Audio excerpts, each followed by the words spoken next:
Israel और Iran में जंग के बीच अमेरिका ने जिन B-2 बॉम्बर्स की मदद से ईरान के परमाणु ठिकानों को तबाह करने का दावा किया था, अब उन B-2 बॉम्बर्स से जुड़ी ऐसी खबर सामने आई जिसे सुनकर हर कोई दंग रह गया।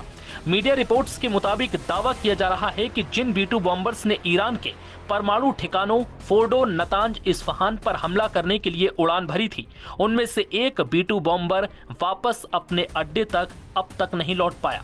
तो सवाल उठने लगा कि फिर एक B-2 बॉम्बर आखिर कहां गया और क्यों अमेरिका ने इस बात की जानकारी साझा नहीं की। इस विमान को लेकर अमेरिकी रक्षा विभाग ने भी कोई स्पष्ट जानकारी नहीं दी, जबकि 23 जून को पेंटागन ने कहा था कि अमेरिकी B-2 stealth bombers operation midnight hammer के तहत ईरान के परमाणु साइट पर हमला करने के बाद अमेरिकी धरती पर वापस लौट आए हैं। ये लड़ाकू विमान मिसौरी में व्हाइट मैन एयरफोर्स बेस के पास उतरे हैं, लेकिन अब पता चला है कि इनमें से एक B-2 बॉम्बर अब तक अपने ठिकाने पर वापस नहीं लौट पाया। पूर्व पायलट डेविड मार्टिन ने होनोलुलु हवाई अड्डे पर फंसे B-2 बॉम्बर विमान का एक छोटा क्लिप पोस्ट किया है। होनोलुलु हवाई अड्डे पर जिस फाइटर जेट ने लैंड किया उसने कॉल साइन माइटी 14 का इस्तेमाल किया था। इस लड़ाकू विमान ने किस तरह की इमरजेंसी लैंडिंग की या इसकी मरम्मत में कितना समय लगेगा, इसके बारे में जानकारी अब तक उपलब्ध नहीं है। दरअसल 21 जून को मिसौरी के व्हाइट मैन एयरफोर्स बेस से B-2 स्प्लिट बॉम्बर के दो ग्रुपों ने उड़ान भरी थी। पहले ग्रुप में अज्ञात संख्या में B-2 विमान प्रशांत महासागर के ऊपर पश्चिम की ओर उड़े।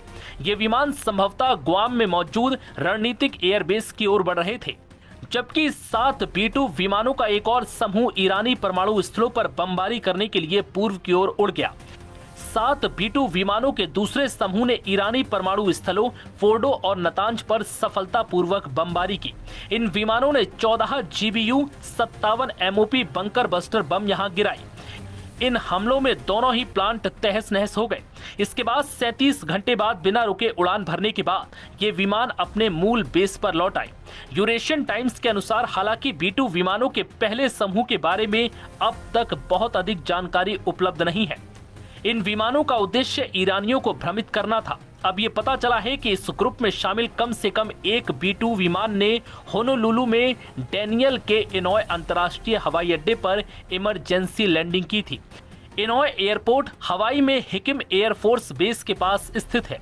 ये स्टील्थ बॉम्बर यहां आज भी कई दिनों से फंसा हुआ है।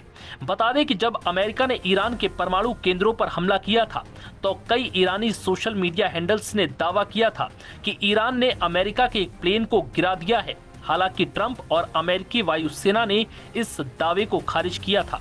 फ्लाइट ट्रैकिंग डेटा से पता चला है कि B-2 स्प्लिट बमवर्षकों की कम से कम 2 अलग अलग उड़ानें कॉल साइन माइटी 11 और माइटी 21 का उपयोग करते हुए मिसौरी में व्हाइट मैन एयरफोर्स बेस से रवाना हुई।